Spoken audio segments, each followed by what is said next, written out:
সে ওইখান থেকে স্লিপ করে পড়বে গ্যারান্টির সাথে।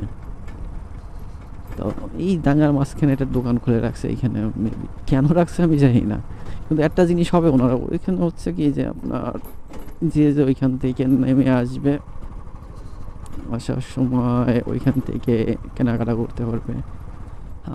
মানে যারা ঘুরতে আসবে কি তারা ওইখানে কেনাকাটা করতে পারবে।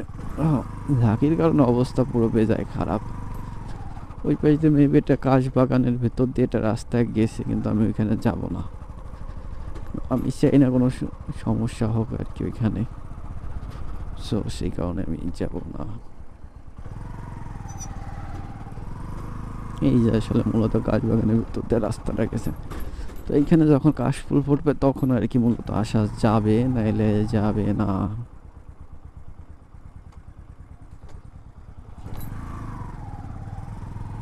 ভাই কি একটা যাই খেলাম, মানে কি বলবো, মজা শেষ পুরো।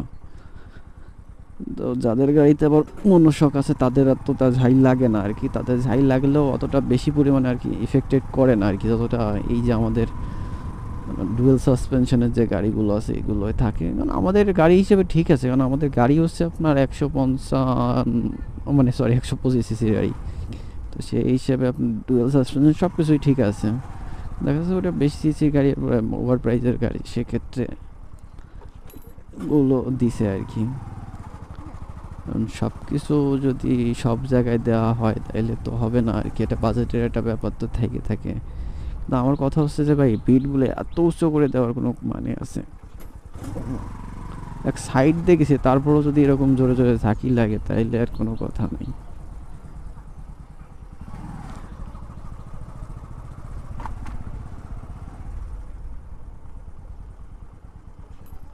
এত মানুষজন কোন জায়গা থেকে আসতেছে মানে তো বুঝতেছি না।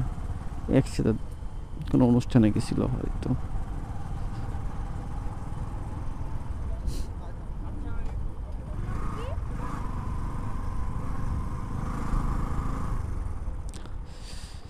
তো এই পাশে মেবি অনুষ্ঠান হচ্ছিল, সেইখানে গেছে যে। তো আবার দেখা যাচ্ছে যে যাওয়ার সময় ওই পাশ দিয়ে গেছিলাম, এখন দেখা যাচ্ছে এই পাশ দিয়ে ডাঙ্গার মাঝখান দিয়ে যে শর্টকাট রাস্তাটা হয়েছে ওইটা ধরে আসলে চলে আসতেছি। বাসটা দেখতে আমার আসলে ছোটোবেলা থেকে বাসটা প্রচণ্ড পছন্দ হয় আর কি, অন্য অন্য গাড়ির তুলনায় বাসটা বেশি পছন্দ হয়। আবার কিছু কিছু মানুষ আছে, বাচ্চারা আছে, বাসটা এত পছন্দ করে যে তাদের টিকিট কালেকশন করে। টিকিট বলতে আর কি আপনার যে বেশি থাকে আর কি, টিকিটগুলো থাকে ওইগুলো আর কি ইয়া করে আর কি, কালেকশন করে আর কি। এটা হচ্ছে রাজীব পরিবহন, ঢাকা টু খুলনা আর কি। আমাদের এখানে ঢাকা টু খুলনাই বেশি চলে, ঢাকা টু ভাঙা বেশি চলে, এগুলো আর কি চলে। এখানে টপ স্পিড আপনি 60 পর্যন্ত রাখতে পারবেন। আমার গাড়ি কত আছে, 47 আছে, তো আমার গাড়িও 60-এর উপরে রাখতে পারবো না আর কি। যাই হোক, এখন আস্তে আস্তে করে বাড়ির দিকে আর কি যাব। বাড়ি বলতে আর কোনো কাজ কাম নাই,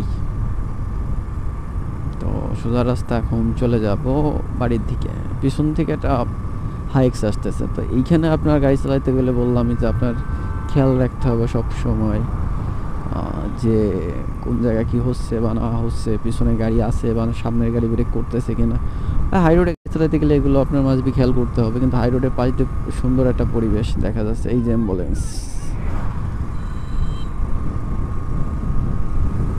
এগুলো আপনার খেয়াল রাখতে হবে আর কি। এটা আমাদের এলাকার ভিতরে চলে আসছে আর কি। আমাদের